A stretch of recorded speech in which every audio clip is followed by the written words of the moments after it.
Escribo desde un lugar donde el tiempo no corre, pero el recuerdo aún late como una herida abierta. Era finales de los años 80, y mi pequeño pueblo en el interior de la Argentina parecía dormir bajo un manto de silencio pesado. La humedad subía de las calles empedradas, y el viento traía el olor a leña quemada y tierra mojada. Dentro de mi casa, las paredes frías reflejaban más que el invierno. Reflejaban el distanciamiento entre quienes compartían el mismo techo. Aquella noche lluviosa sentí que algo se acercaba, algo que no pertenecía al mundo visible. La sala estaba mal iluminada, apenas por la luz amarilla de una lámpara antigua, y el sonido de la lluvia en el techo creaba un compás irregular, como si marcara la cuenta regresiva hacia algo que yo aún no sabía nombrar. Pasé los dedos por la superficie gastada de la mesa, recordando cuántas veces mi familia se había reunido allí en tiempos más felices. Pero esa noche, el calor de las conversaciones había sido reemplazado por miradas esquivas y silencios cargados. Una sensación incómoda, como si un alma en pena ya rondara mi puerta, no me dejó en paz. Con cada ráfaga de viento, las cortinas se mecían como velos finos entre dos mundos. Yo, hombre de carne y hueso, no sabía que pronto cruzaría ese velo para convertirme en solo espíritu, dependiente de un medium para ser escuchado. La madera del piso crujía bajo mis pasos, y cada chasquido parecía un susurro venido del más allá, como si me advirtiera de que la noche traería más que el descanso habitual. La psicografía que ahora nace de estas líneas es el reflejo de lo que comenzó allí. El frío se colaba por las rendijas de las ventanas, y mis manos, temblorosas, sostenían una taza de café más por costumbre que por necesidad. Recuerdo haber mirado por la ventana y visto, a lo lejos, la calle desierta, como si todo el pueblo hubiera desaparecido. El mundo parecía suspendido, inmóvil, como cuando un secreto familiar está a punto de ser revelado y todos contienen la respiración. Allí, sin saberlo, yo ya me estaba despidiendo. Si pudiera volver atrás, habría dicho más, abrazado más, perdonado más. Pero aquella noche, mi mente estaba atrapada en el peso de un secreto que cargué durante décadas. Un secreto que envolvía traición, herencia y la honra manchada de mi sangre. No sabía que la vida después de la muerte me daría la oportunidad de confesarlo todo, de intentar una justicia divina. Pero el primer paso de ese camino comenzó allí, en la última noche en que respiré como hombre. En aquella casa de paredes antiguas, la familia parecía un retrato viejo cuarteado por el tiempo. Camila Herrera, mi esposa, caminaba por la cocina como quien evita pisar vidrios, midiendo cada palabra para no despertar tormentas. Ramiro, nuestro hijo mayor, ya llevaba en la mirada la inquietud de quien sospecha que algo anda mal. Lucía, mi niña, era un soplo de inocencia tratando de sobrevivir en medio del aire pesado que respirábamos. Había afecto, sí, pero estaba sepultado bajo capas de silencio. Era un hogar, pero no un refugio. La mesa del comedor, donde antes reinaban risas e historias, ahora era escenario de conversaciones cortas y miradas atravesadas. Sentía que el secreto familiar que guardaba con tanto celo ya proyectaba sus sombras sobre todos. En el espiritismo aprendemos que las energías se comunican incluso sin palabras, y en aquel ambiente el miedo y la desconfianza ya conversaban entre sí. La casa era el cuerpo, pero su alma estaba en pena. Camila evitaba hablar del pasado, sobre todo de negocios y decisiones que tomamos años antes. Su silencio era más elocuente que cualquier acusación. Ramiro, en cambio, ya hacía preguntas que yo no podía responder sin abrir la herida. Y Lucía, ella solo observaba, sin comprender que tras las paredes había historias capaces de destruir el legado familiar. Un drama espiritual ya empezaba a dibujarse, aunque nadie lo admitiera. Recuerdo haber mirado a cada uno aquella noche y pensar en el peso que cargaban sin saberlo. La traición que un día cometí en nombre de un negocio ilícito de tierras no era solo mía. Ya había echado raíces en las almas que más amaba, y lo más cruel es que el veneno de un secreto no mata de golpe. corroe poco a poco, como agua filtrándose en la piedra. Hoy, desde el otro lado, comprendo que aquella división fue el inicio de la sentencia que todos cumpliríamos. La vida después de la muerte me mostró que una familia no se rompe solo por actos, sino también por verdades ocultas. Tal vez, si hubiera encontrado el valor para la confesión póstuma antes de mi último suspiro, habríamos evitado tanto sufrimiento.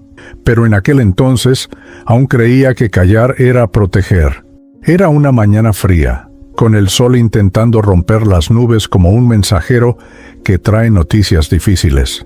No imaginaba que aquel sería el último día en que vería la luz del sol con ojos de hombre vivo. Estaba en la galería, sosteniendo una taza de café, cuando vi la figura de Sergio Valdés acercándose por la calle de tierra. Un amigo de juventud, de pasos firmes y mirada cargada de recuerdos que yo prefería olvidar. En ese instante sentí que la vida estaba a punto de presentarme la factura de decisiones pasadas. Sergio traía en el rostro la marca de quien carga un recado que no puede posponerse. Entró sin pedir permiso, como solía hacerlo en los tiempos de verdadera amistad, pero el aire entre nosotros ya no era el mismo. Nos sentamos a la mesa, y antes siquiera de beber un sorbo de agua, mencionó nombres, fechas y lugares que yo guardaba como un cofre enterrado en el alma. Era como si la propia vida, después de la muerte, hubiera enviado un emisario para anunciar el juicio. Habló de negocios sucios, de tierras compradas con engaños, de promesas rotas y de personas que habían pagado el precio de nuestras decisiones. Al escucharlo, sentí la presencia invisible de algo mayor, como si espíritus observaran aquella conversación con ojos severos. Yo sabía que ese secreto familiar, de revelarse, sería más letal que cualquier cuchillo. Pero también entendí que no podría enterrarlo para siempre. Sergio no vino por venganza, vino por miedo. Alguien estaba hurgando en el pasado, y las pruebas podían caer en manos equivocadas. Yo, que ya vivía atormentado por la culpa, sentí que el peso se multiplicaba. Sus palabras fueron como el preámbulo de la confesión póstuma que acabaría haciendo a través de la psicografía. En ese momento comprendí que el silencio ya no era un escudo, sino la soga apretando mi propio cuello. Hoy, escribiendo como alma en pena que encontró un medium para dar voz a lo que quedó inconcluso, veo que aquel encuentro fue el soplo inicial de la tormenta. Fue el aviso de que el drama espiritual que marcaría a mi familia ya estaba en marcha. Y si tú que me escuchas ahora cargas con un secreto así, entiende que el tiempo puede callar bocas, pero nunca borra lo que debe ser revelado. Cargo conmigo, incluso en este lado de la existencia, la memoria de un pacto silencioso que debería haber muerto conmigo. Era más que un simple error. Fue una traición calculada, urdida en noches de conversaciones apagadas con mi padre y sellada por la ambición. Un negocio ilícito de tierras, manchado por documentos falsos y por la expulsión injusta de familias humildes, fue el cimiento de esta sombra. Guardar ese secreto familiar se convirtió en un hábito, como quien lleva en el bolsillo una piedra que lastima, pero no se atreve a tirar. Creía que el silencio me protegería, pero en realidad me condenaba. Cada año, el peso se volvía más denso. Había días en que miraba a mi esposa, Camila, y me preguntaba si sabía más de lo que dejaba ver. Otras veces, al ver a Ramiro, imaginaba qué pensaría de su padre si conociera la verdad. Y Lucía no soportaba la idea de que su pureza se manchara con un drama espiritual tan cruel. La vida después de la muerte me mostraría más tarde que ocultar la verdad es también herir a quienes amamos. No fue solo el dinero lo que nos cegó, sino la promesa de poder y prestigio que jamás se cumplió. El espiritismo enseña que ninguna injusticia queda impune en el plano mayor, pero yo entonces vivía como si pudiera burlar esa ley invisible. Mi padre ya había partido, y yo heredé no solo sus tierras, sino también su carga, y como herencia maldita, me dejó la obligación de mantener todo enterrado, tanto en sentido figurado como literal. Sabía que si el secreto salía a la luz, no solo caería la reputación de la familia, sino también la seguridad material que sostiene el orgullo de muchos. Una confesión póstuma podría salvar mi alma, pero arruinar todo lo que habíamos construido. Era ese dilema el que me mantenía despierto por las noches, oyendo el eco de voces invisibles, como si ya hubiera espíritus intentando guiarme hacia la justicia divina. Hoy, escribiendo a través de esta psicografía, entiendo que callar fue mi mayor pecado. El silencio es como un muro entre el mundo físico y el espiritual. Puede parecer sólido, pero tarde o temprano se derrumba, revelando lo que estaba oculto. Y cuando eso sucede, la revelación espiritual es inevitable y, muchas veces, dolorosa para todos. Era de noche y la lluvia caía como un manto pesado sobre el asfalto, borrando casi todos los contornos de la carretera.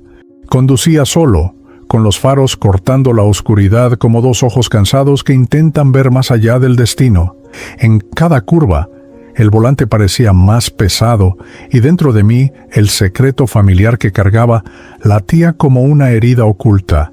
El sonido constante de los neumáticos sobre el agua creaba una especie de trance, como si ya estuviera cruzando lentamente hacia el mundo espiritual.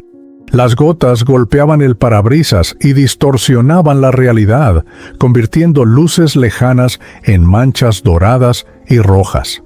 El olor a tierra mojada entraba por la ventanilla entreabierta, mezclándose con el aire frío que me cortaba el rostro. Pensaba en Camila, en Ramiro, en Lucía y en la vida después de la muerte, que para mí aún era solo una teoría aprendida en conversaciones ocasionales sobre espiritismo. Poco sabía que estaba a punto de conocerla de forma brutal.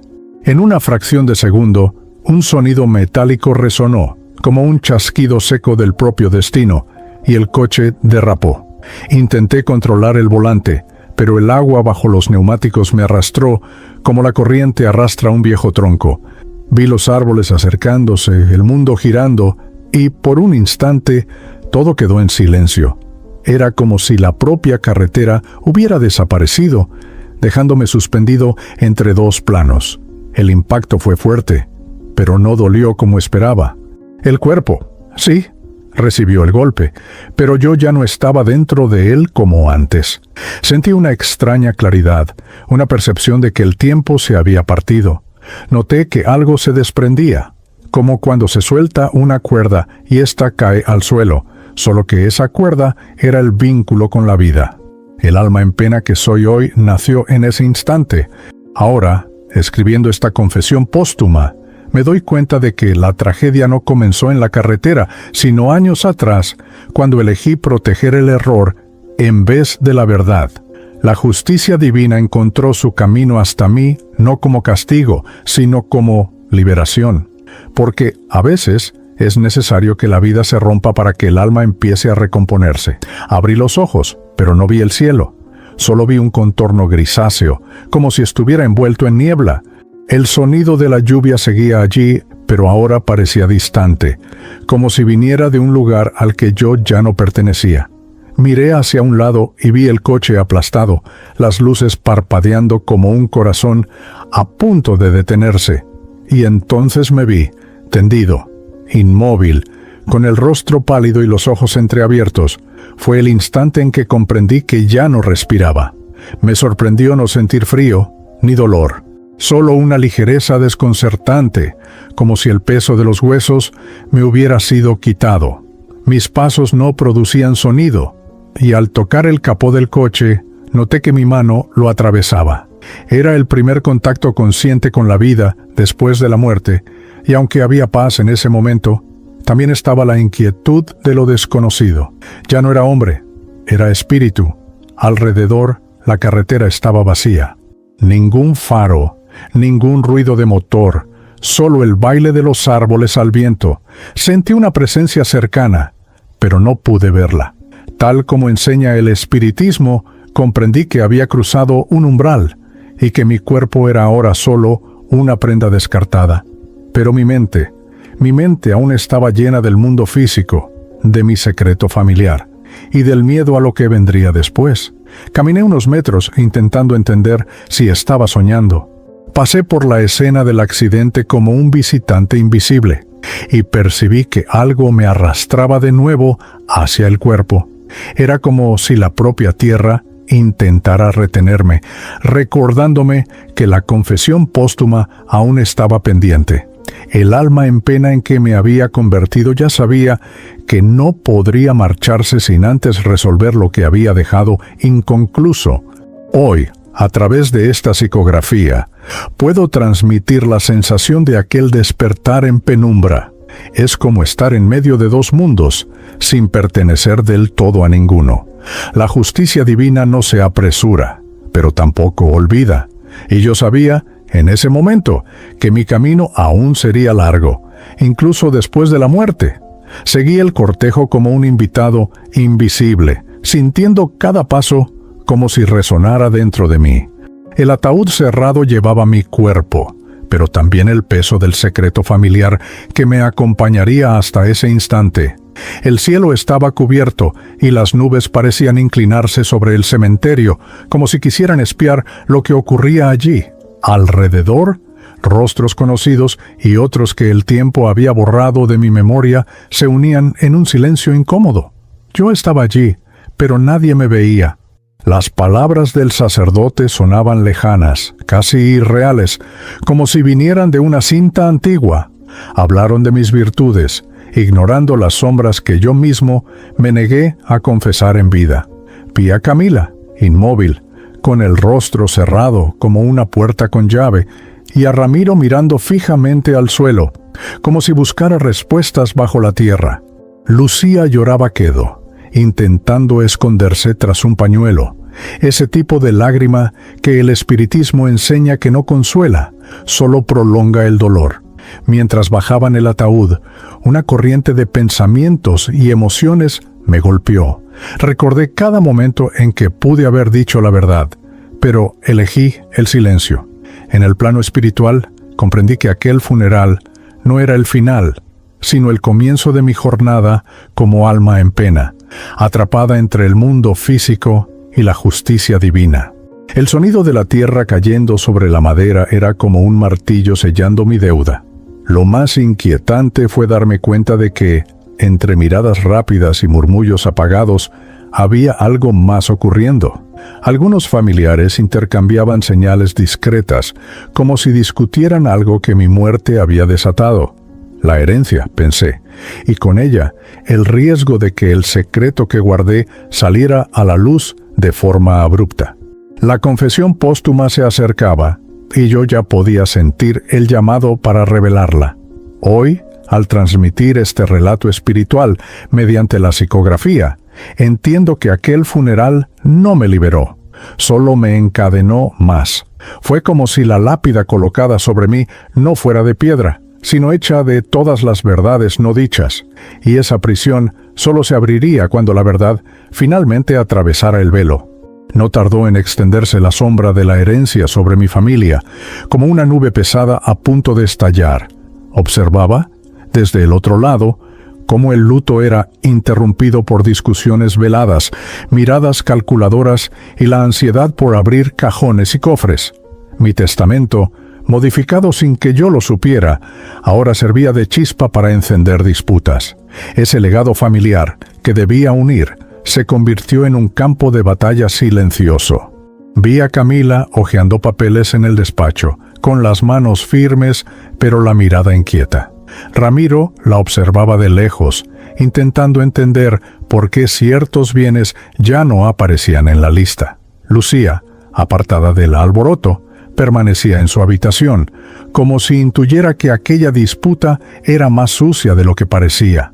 En el espiritismo se aprende que el apego a la materia es uno de los mayores grilletes para el alma, y yo estaba viendo ese grillete formarse ante mis ojos. Cada documento que cambiaba de lugar, cada firma que se ponía en duda, sonaba como un susurro que venía de mi propia conciencia. Tú sembraste esto. La traición del pasado, oculta bajo tantas capas de silencio, ahora se filtraba por cada resquicio de los papeles. Yo, como alma en pena, comprendía que la justicia divina no llegaría solo desde lo alto, sino también a través de manos humanas dispuestas a investigar. Lo que más me atormentaba era la frialdad con la que se tomaban ciertas decisiones. El amor que un día sostuvo aquella casa parecía haberse disuelto bajo el peso de cifras y propiedades. La confesión póstuma que debía hacer ya no era solo una elección, era una urgencia para que las grietas no destruyeran por completo lo que quedaba de nuestro vínculo. Hoy, al dejar este relato espiritual por medio de la psicografía, sé que la herencia no era el verdadero problema, sino el secreto familiar que guardaba en silencio. Y mientras esa verdad no fuera revelada, el oro heredado seguiría envenenando corazones. Había un objeto que temía más que a cualquier testigo, un cuaderno de tapa negra, gastado por el tiempo, que guardaba las anotaciones de cada paso dado en el negocio ilícito de tierras. Lo escondí con el cuidado de quien entierra un cuerpo, convencido de que nadie lo encontraría. Pero desde el otro lado, vi a Camila abrir un cajón olvidado en el fondo del armario, sacar una caja polvorienta y hallar lo que jamás debía ver la luz del día. Ese secreto familiar, escrito con tinta, estaba ahora en las manos equivocadas. El sonido de las páginas al pasar resonaba en mí como martillazos. Camila leía con atención, y sus ojos recorrían no solo números y fechas, sino también nombres, personas que sufrieron por nuestra ambición. Sentí el peso de cada palabra registrada, recordando que, como dice el espiritismo, la verdad tiene su propia fuerza para salir a flote, incluso cuando intentamos ahogarla. En ese momento entendí que mi confesión póstuma tal vez ya no sería una decisión mía, sino una consecuencia inevitable. Mientras ella hojeaba el cuaderno, una mezcla de sorpresa y cálculo se formaba en su rostro. No era solo la revelación de lo que había hecho, sino la comprensión de cómo aquello podía ser utilizado. La herencia, el drama espiritual, la vida después de la muerte, todo se entrelazaba en un nudo imposible de desatar. Y yo, impotente, observaba cómo la historia cambiaba de rumbo. Ramiro aún no sabía de la existencia de ese cuaderno, pero podía sentir que el destino haría que lo descubriera. El alma en pena que soy hoy entiende que ciertos objetos cargan más que recuerdos, cargan energía, culpa y la inevitabilidad de la justicia divina. El cuaderno no era solo papel y tinta, era un portal hacia la revelación espiritual que más temía. Hoy, a través de esta psicografía, afirmo que no existe escondite que dure para siempre. La tierra puede cubrir huesos, pero no el eco de las acciones, y el día en que Camila abrió ese cuaderno fue el día en que mi silencio empezó a morir. Seguí a Camila como una sombra que ni el sol podría disipar. Vestía un abrigo oscuro y caminaba con pasos firmes por las calles estrechas del pueblo, llevando el cuaderno y algunos papeles doblados dentro de una carpeta. Sabía exactamente a dónde se dirigía: la notaría. Ese lugar donde sellos y firmas transforman mentiras en verdades oficiales. Mi corazón, o lo que quedaba de él, se encogió al darme cuenta de que mi herencia y mi secreto familiar estaban a punto de ser moldeados por las manos frías de la ley humana. Al entrar, fue recibida por un empleado que la conocía por su nombre. Saludos rápidos, miradas cómplices. Me senté en una silla vacía a su lado, aun sabiendo que nadie podía verme. Mientras esperábamos, percibí la presencia de otros espíritus en el lugar, como si allí hubiera más historias atrapadas entre el mundo físico y el espiritual. Era uno de esos sitios donde la vida después de la muerte se mezcla con la burocracia de los vivos. Cuando la llamaron, Camila entregó los documentos al notario, hablando en voz baja, como si cada palabra fuera un secreto. Vi al hombre examinar las hojas con cuidado, hacer anotaciones y, por último, estampar un sello con un golpe seco que sonó como una sentencia. Ella salía de allí con un poder que antes no tenía. El poder de cambiar el destino de Ramiro y Lucía sin que ellos lo supieran. La justicia divina observaba, pero no intervenía. Todavía. Afuera, el viento levantaba polvo, y yo sentía que ese polvo no estaba solo en la calle, sino en la historia de mi familia. cada paso de Camila alejaba más la posibilidad de reconciliación y acercaba el momento de la revelación espiritual. Como alma en pena, comprendí que ciertos actos se vuelven irreversibles en cuanto la tinta se seca sobre el papel. Hoy, escribiendo esta confesión póstuma por medio de la psicografía, entiendo que aquella visita a la notaría fue un hito. Fue allí donde el peso de mi traición pasó a nuevas manos que lo cargarían. Y también fue allí donde comprendí que, si no encontraba un medium para hablar, la verdad podría morir conmigo, y tal vez, esta vez, para siempre. Ramiro siempre tuvo una mirada que buscaba más de lo que se le decía. Tras el funeral, vi a mi hijo mayor comenzar a encajar piezas que nadie imaginaba que guardaba. Observaba los pasos de su madre, escuchaba conversaciones a medias, leía documentos olvidados sobre la mesa. Era como si una fuerza invisible lo empujara hacia la verdad, quizá la misma fuerza que, en el espiritismo, nos enseña que la vida después de la muerte encuentra formas de guiar a los vivos. Las tensiones comenzaron a salir a la luz. Ramiro cuestionaba a Camila sobre fechas y registros de propiedades, pero recibía respuestas evasivas. Lucía, confundida, intentaba mantener la paz, sin entender que el drama espiritual que nos envolvía ya se manifestaba en cada palabra. La herencia, que debía ser protección, se había convertido en una trampa de silencio y desconfianza. Desde mi lado, como alma en pena, seguía cada movimiento de Ramiro con una mezcla de orgullo y angustia. Orgullo, porque buscaba la justicia divina que yo no tuve valor de enfrentar en vida. Angustia, porque sabía que, al encontrar la verdad, también encontraría mis faltas más profundas. Era el camino hacia la revelación espiritual que temía, pero que debía ocurrir. Ramiro empezó a hablar con vecinos, antiguos empleados, incluso con conocidos de Sergio Valdés. Cada conversación era como una pala que removía la tierra que ocultaba mi secreto familiar. Y yo sabía que, una vez iniciada esa excavación, nada podría detenerla. La confesión póstuma ya no sería solo mía, sería construida pieza a pieza por las manos de mi propio hijo. Hoy, al psicografiar estas palabras, veo que Ramiro fue mi espejo. Luchaba contra todos porque, en el fondo, ya presentía que el mayor enemigo no estaba en su madre ni en los papeles, sino en la historia que yo dejé atrás. Y esa historia, tarde o temprano, se alzaría como una verdad imposible de silenciar. Intenté hablar y el sonido no pasó de un soplo atrapado en el aire. Caminé por la casa, me acerqué a Ramiro, susurré su nombre, pero él siguió hojeando papeles como si estuviera solo. Toqué su hombro, y mi mano lo atravesó como el viento frío atraviesa una ventana abierta. Así se descubre, en el mundo espiritual, que la vida después de la muerte nos da presencia, pero no voz. Era apenas una sombra cargando un secreto familiar que debía ser dicho, pero que nadie podía escuchar. Empecé a buscar maneras de hacerme notar, puertas que se cerraban solas, ventanas que crujían, objetos que se movían discretamente, pequeñas señales que, para quien cree en el espiritismo, serían claras. Pero en mi casa, esas señales se tomaban por coincidencias. El mundo físico parecía haber cerrado sus oídos para mí. Lucía fue la única que mostró sentir algo. Una noche despertó asustada y juró haber oído pasos en el pasillo.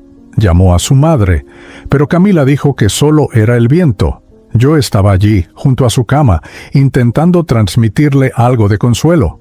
Sin embargo, sin un medium, mi voz se perdía como la niebla antes de tocar el suelo. Percibí que mi presencia empezaba a causar más inquietud que advertencia. Ramiro estaba cada vez más desconfiado, pero sin saber si lo estaba de su madre o de su propia cordura. Camila, por su parte, evitaba quedarse sola en ciertos cuartos, como si presentiera que yo aún rondaba. El alma en pena en que me había convertido ya entendía. No bastaba con querer hablar, era necesario encontrar el canal adecuado para la confesión póstuma. Hoy, por medio de esta psicografía, por fin puedo decir lo que antes fue solo intento. La justicia divina no siempre llega con tempestades y trompetas. A veces se anuncia en pequeños toques, en fríos repentinos, en sueños que despiertan con lágrimas. Y aunque nadie escuchara mi voz en aquel tiempo, la verdad ya estaba llamando a la puerta. Fue Ramiro quien dio el primer paso para que mi voz atravesara el velo. Sospechando que había algo más allá de las disputas materiales, viajó a Buenos Aires en busca de respuestas. Así llegó a San Telmo, barrio de calles angostas y piedras antiguas, donde el tiempo parece haberse detenido. Allí conoció a Isabela Torres, una médium conocida por psicografiar mensajes con detalles imposibles de inventar. Yo, como alma en pena, me sentí atraído por ella antes incluso de que pronunciaran su nombre. La sala de Isabela olía a incienso y guardaba el silencio cargado de quien ya ha escuchado historias que el mundo no se atrevería a contar.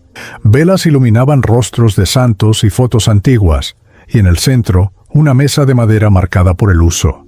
Ramiro, aún escéptico, dudó antes de sentarse, pero yo ya estaba allí, esperando, sintiendo que ese era el puente entre el mundo físico y la vida después de la muerte que yo necesitaba.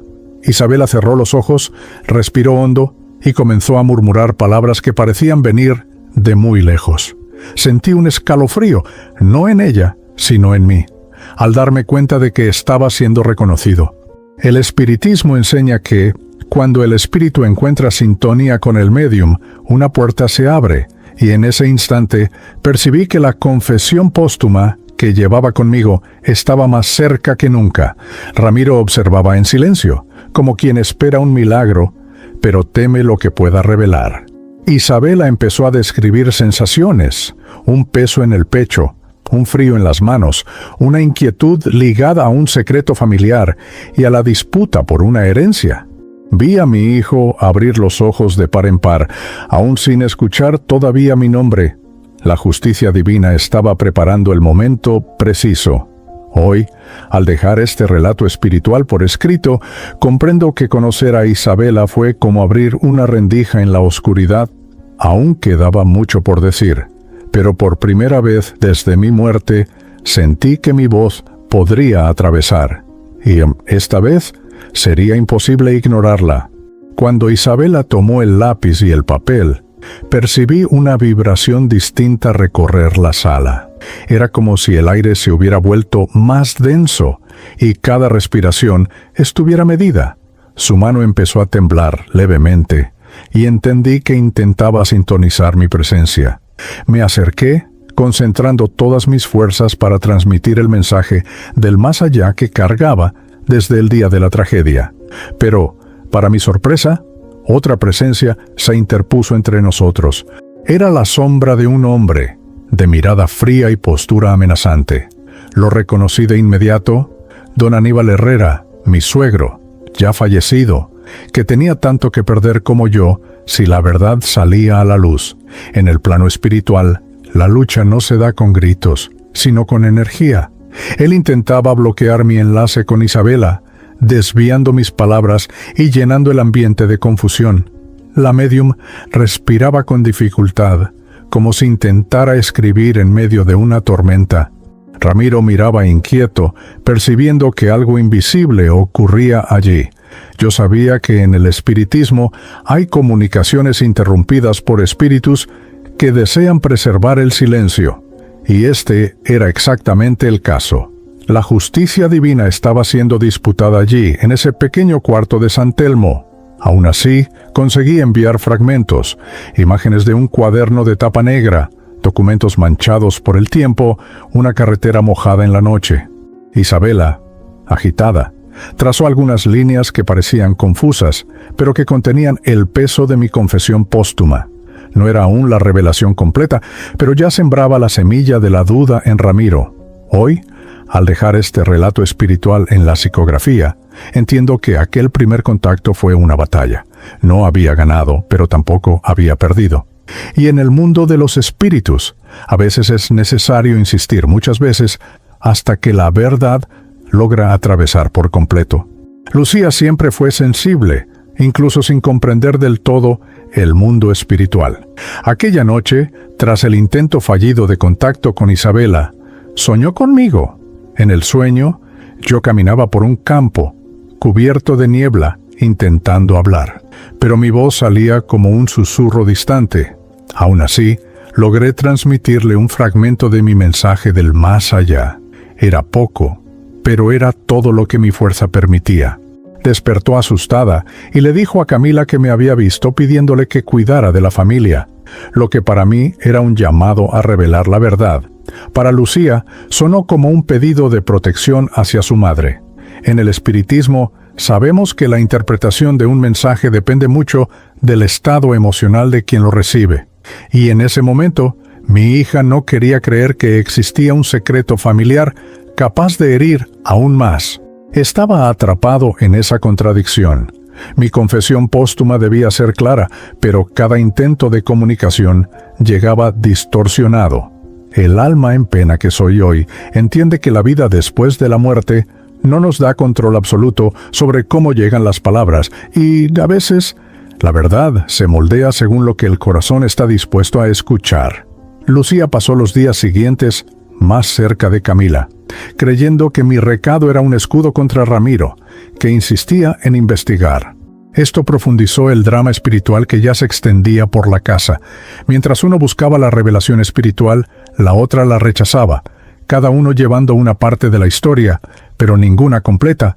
Hoy, al dejar este testimonio espiritual, veo que mi mensaje para Lucía fue como un espejo roto. Reflejaba algo real, pero nunca entero, y hasta que las piezas se unieran, mi familia seguiría perdida entre la lealtad y la verdad. El día llegó como un trueno tras una larga calma. Isabela, la médium de San Telmo, había fijado una nueva sesión con Ramiro. Esta vez me preparé como quien va a una batalla, reuniendo toda la energía que el mundo espiritual me permitía. El ambiente estaba silencioso, pero cargado de expectativa. Sabía que esta podía ser la oportunidad de entregar, por fin, la confesión póstuma que llevaba desde mi último aliento. Cuando Isabela tomó el lápiz, ya no había interferencia de don Aníbal, quizá contenido por la propia justicia divina, que sabe el momento exacto de actuar. Mis palabras comenzaron a fluir como agua que rompe una represa. Escribí sobre el negocio ilícito de tierras, los documentos falsificados, la expulsión injusta de familias. Escribí que no actué solo, y que mi suegro, don Aníbal Herrera, había sido el mentor de toda la estafa.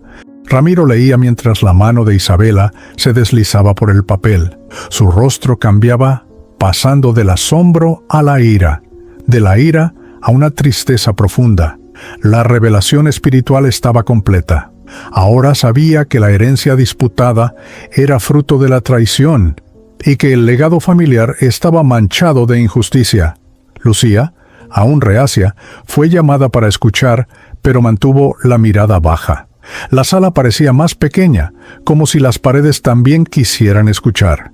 El aire estaba denso y, incluso desde el otro lado, sentí que el peso se desprendía de mí. La psicografía había cumplido su papel. La verdad había sido dicha, por amarga que fuera. En el espiritismo aprendemos que liberarse de la mentira es como abrir una ventana para que, por fin, entre la luz. Hoy, al dejar este relato espiritual por escrito, sé que la revelación trajo dolor, pero también abrió el camino para la sanación. Lo que escondí en vida, la muerte me obligó a mostrar. Y en aquel momento comprendí que mi travesía hacia la justicia divina había dado un paso decisivo. La verdad cayó sobre mi familia como un rayo que parte un árbol en dos. Camila, con el rostro pálido, negaba cada palabra escrita por Isabela, acusando a Ramiro de haberlo inventado todo. Lucía, en silencio, se mantenía apartada, como si quisiera esconderse de una tormenta que no alcanzaba a comprender. Yo, desde el otro lado, veía la escena con la claridad cruel de quien sabe que la verdad es una espada de doble filo. El secreto familiar ya no era secreto, era una herida abierta. Ramiro, encendido por la psicografía, exigía explicaciones. Mostraba el cuaderno de tapa negra, las anotaciones, los nombres. Su voz temblaba, no de miedo, sino de indignación. En el espiritismo, sabemos que la revelación espiritual puede liberar, pero también puede incendiar, y en aquella sala vi cómo la chispa se convertía en llama. Camila, acorralada, atacaba con palabras afiladas, intentando salvar lo que quedaba de su imagen.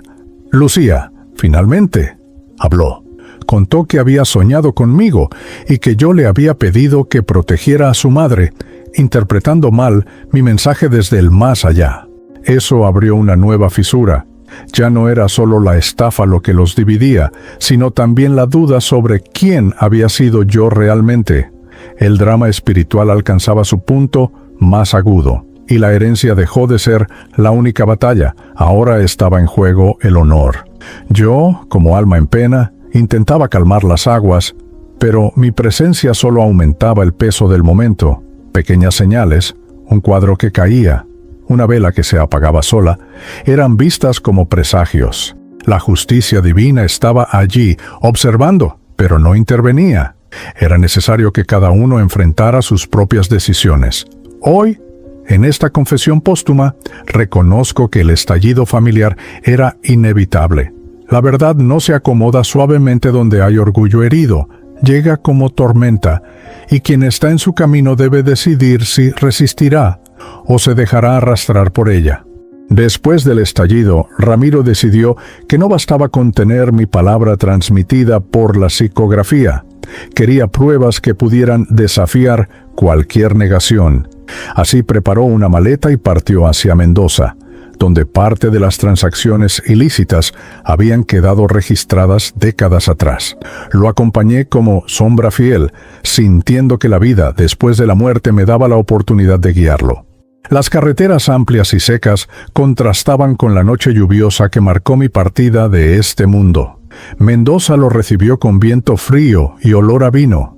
Ramiro caminaba por calles antiguas, preguntando a viejos conocidos, visitando notarías y archivos polvorientos. Vi sus manos pasar las páginas de registros con fechas que coincidían con mi culpa. Cada hoja era como un espejo que reflejaba no solo el crimen, sino también el dolor de quienes habían sido injustamente despojados. El espiritismo enseña que la justicia divina también se manifiesta a través de la persistencia humana, y allí mi hijo era su propio instrumento. En los archivos públicos, Ramiro encontró documentos sellados, firmas y contratos adulterados. Entre ellos, el nombre de don Aníbal aparecía una y otra vez, vinculándolo directamente a la traición. Era la prueba material que completaba la revelación espiritual ya hecha. Sentí un alivio amargo. La verdad estaba por fin sólida, pero traía consigo el peso de lo que costaría a la familia. Mientras reunía las copias, noté que algunos empleados lo observaban con incomodidad. En las ciudades pequeñas, ciertos secretos prefieren permanecer enterrados, pero Ramiro, con la determinación que heredó de mí, no retrocedió. Cada hoja que guardaba en la carpeta era un paso más hacia el cierre del drama espiritual que yo había dejado abierto. Hoy, en esta confesión póstuma, entiendo que el viaje a Mendoza fue el capítulo en que mi historia dejó de ser solo un relato espiritual y se convirtió en un caso irrefutable en el mundo físico. Era el puente final entre lo que oculté en vida y lo que debía ser expuesto para que la justicia divina se cumpliera por completo. El regreso de Ramiro a Buenos Aires con las pruebas fue como una señal de guerra en el mundo espiritual. Poco después, sentí de nuevo la presencia densa de don Aníbal Herrera. Surgió como sombra espesa, más oscura que la propia noche, y su mirada llevaba la misma frialdad que en vida. Se acercó sin prisa, como quien sabe que el miedo es tan letal como cualquier golpe. La vida después de la muerte no lo había purificado, solo le había dado nuevas formas de proteger su secreto familiar. La energía que emanaba era sofocante. En el espiritismo, aprendemos que los espíritus apegados a la materia permanecen atados a lo que los condena. Don Aníbal era el retrato de eso. Seguía luchando para que la herencia y las tierras adquiridas de forma ilícita permanecieran intactas. Sus palabras, aunque sin sonido, eran órdenes y amenazas. No quería solo silenciar la revelación espiritual, quería borrar cualquier rastro que la condujera. Intenté enfrentarlo, pero su fuerza se alimentaba del miedo y la discordia que crecían entre los vivos. Ramiro, sin saberlo, era blanco de esa influencia. Pequeños accidentes, retrasos y confusiones comenzaron a aparecer desde que volvió de Mendoza. Era como si la sombra de Aníbal intentara cerrar todas las puertas antes de que la justicia divina pudiera atravesarlas. Esa noche sentí que intentaba colarse en uno de los sueños de Lucía. Vi a mi hija estremecerse en la cama, llorando en silencio, mientras imágenes confusas de documentos y acusaciones pasaban ante ella. La sombra de Aníbal no tenía límites. Si debía distorsionar la verdad, lo haría incluso en el corazón de los inocentes. El alma en pena que soy, hoy sabía que había llegado el momento de buscar ayuda mayor. Hoy, al dejar esta confesión póstuma, veo que Aníbal no fue solo cómplice de mi error, fue el arquitecto de las cadenas que aún intentaban retenerme, y para vencerlo, necesitaría más que mi voluntad. Necesitaba protección en el otro lado. Cuando comprendí que la sombra de Aníbal no cedería, empecé a buscar ayuda en el plano espiritual. Fue entonces cuando encontré a Fray Tomás, un espíritu que en vida había sido fraile y que ahora se dedicaba a ayudar a almas atrapadas por secretos y culpas. Surgió como una luz serena, vestido con un hábito claro que parecía irradiar paz. Su presencia disipaba parte de la opresión que sentía, como si cada palabra suya limpiara el aire a mi alrededor. Por primera vez desde mi muerte, sentí que no estaba solo en esta lucha. Fray Tomás me explicó que la justicia divina no se cumple solo con la revelación, sino también con el arrepentimiento sincero y el deseo de reparar. Me dijo que mi misión no era únicamente exponer la verdad mediante la psicografía, sino también proteger a mi familia de la influencia destructiva de Aníbal. Sus palabras calaban hondo, recordándome que la vida después de la muerte también se compone de elecciones. Me enseñó formas de fortalecer mi energía, como oraciones silenciosas y pensamientos de perdón. Cada vez que dirigía esas vibraciones hacia Ramiro y Lucía, sentía que un manto invisible los envolvía, alejando interferencias. En el espiritismo, aprendemos que el bien, cuando se sostiene, es más fuerte que cualquier sombra. Y en ese momento empecé a creer que era posible vencer. Fray Tomás también me advirtió: no bastaba con alejar a Aníbal, era necesario cortar los lazos que me ataban al error. Eso significaba liberarme del apego a la herencia, a las tierras y a la imagen que intenté preservar en vida. El verdadero legado familiar no estaba en los bienes, sino en la valentía de corregir lo que se hizo mal. Hoy, al dejar estas palabras en esta confesión póstuma, reconozco que la protección en el otro lado no es un escudo que impide el dolor, sino una mano firme que guía en medio de la tormenta. Y con Fray Tomás a mi lado, supe que podría enfrentar a Aníbal y finalmente permitir que la justicia divina siguiera su curso. Con las pruebas ya reunidas por Ramiro y la revelación espiritual resonando en las palabras de Isabela, creí que Camila retrocedería, pero al contrario, decidió actuar con rapidez para salvar lo que pudiera. La vi preparar documentos, llamar a abogados y concertar reuniones urgentes. Su objetivo era claro: vender parte de las propiedades antes de que la investigación oficial bloqueara todo. Era el movimiento desesperado de quien siente que la justicia divina se acerca.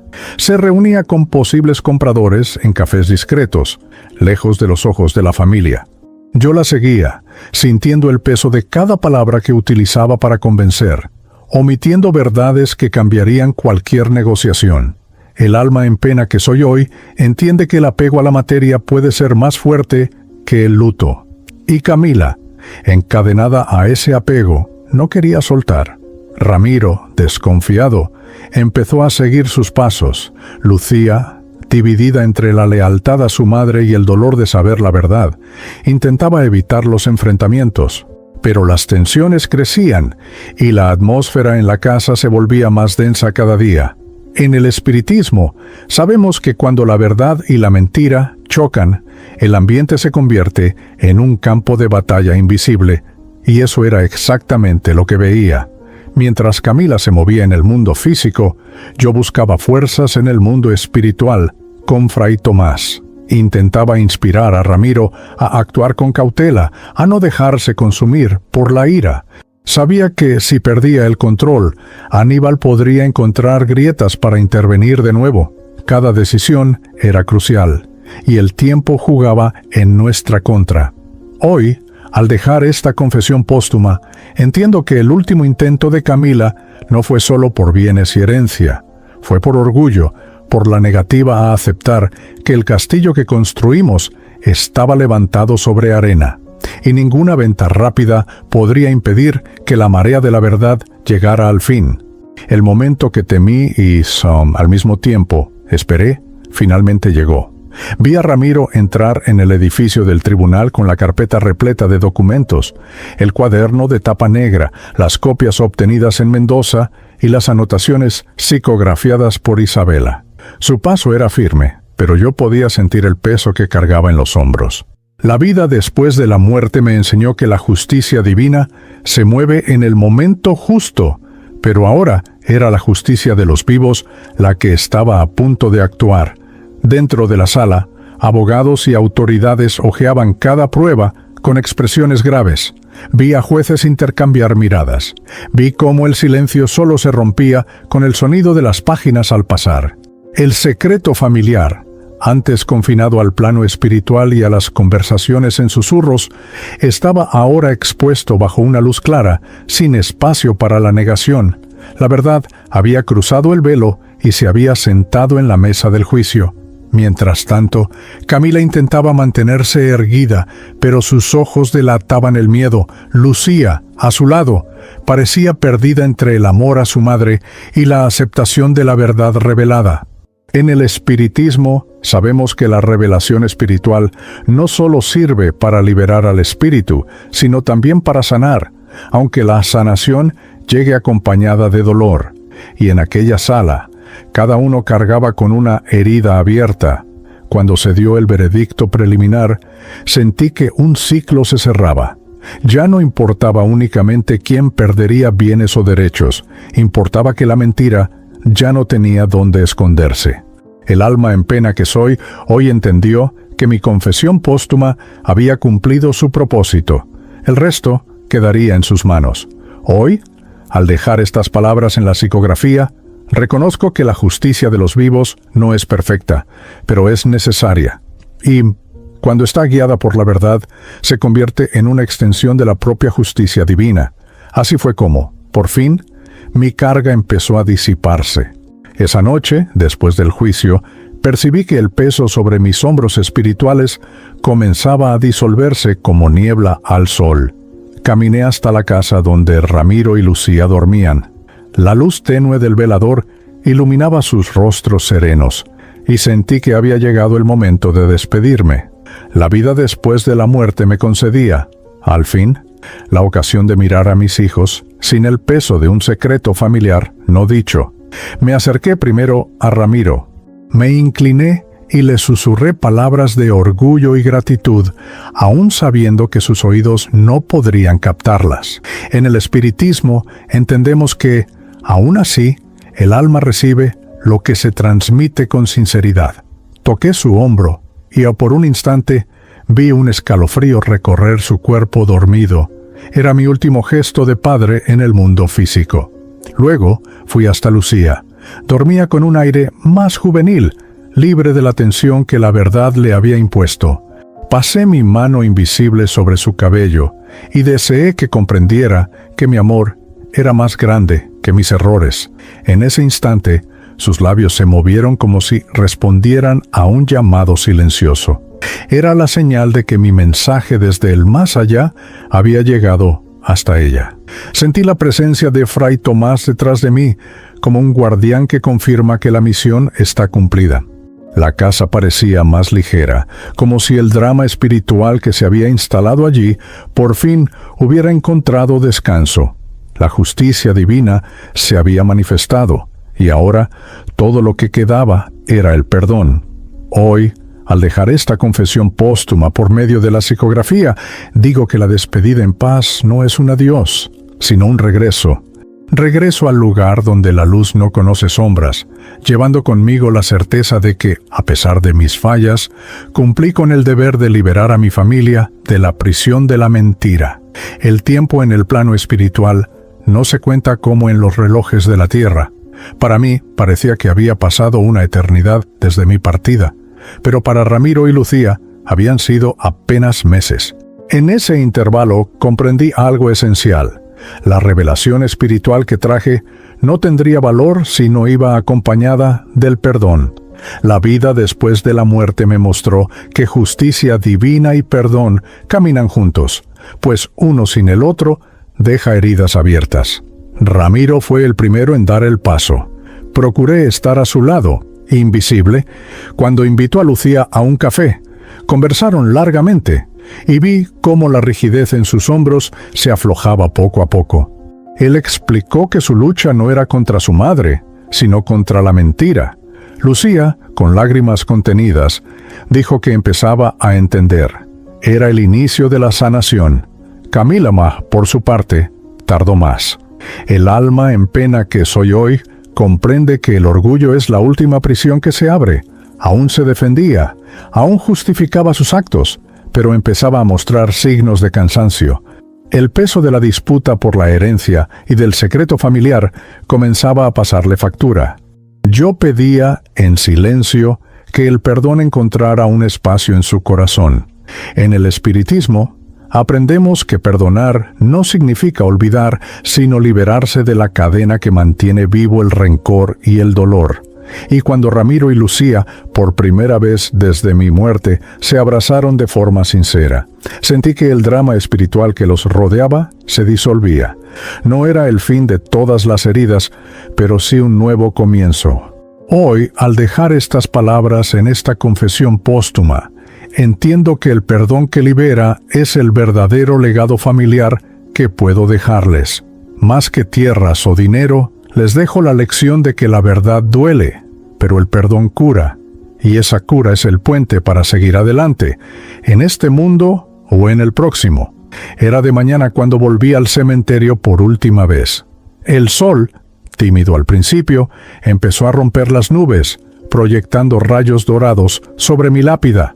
Por primera vez desde que fui enterrado, sentí que aquella piedra ya no me retenía. El secreto familiar que un día cargué como cadena estaba roto. La vida después de la muerte me concedía ahora la liberación que solo la justicia divina puede dar. Caminé entre las tumbas, observando que cada una guarda no solo huesos, sino historias, algunas reveladas, otras aún atrapadas en el silencio. En el espiritismo, aprendemos que la luz no es solo claridad, es también entendimiento. Y en ese momento comprendí que mi viaje había llegado a su fin, no por haber muerto, sino por haber hablado. Sentí la presencia de Fray Tomás a mi lado, sonriendo como quien ve a un aprendiz concluir su tarea. El alma en pena que fui se transformaba en algo más ligero, casi translúcido.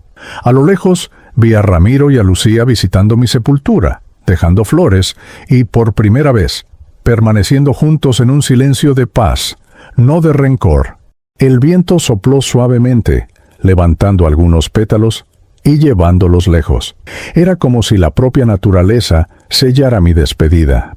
Comprendí que el legado familiar no se mide por lo que se acumula, sino por lo que se libera. La confesión póstuma que un día temí se había convertido en la llave de mi partida. Hoy, al cerrar esta psicografía, dejo esta última verdad. No hay sombra que resista para siempre a la luz. Y cuando esta mez por fin brilla sobre la tumba, no ilumina solo la piedra fría, ilumina también el camino de quienes se quedan para que no repitan los errores de quienes partieron.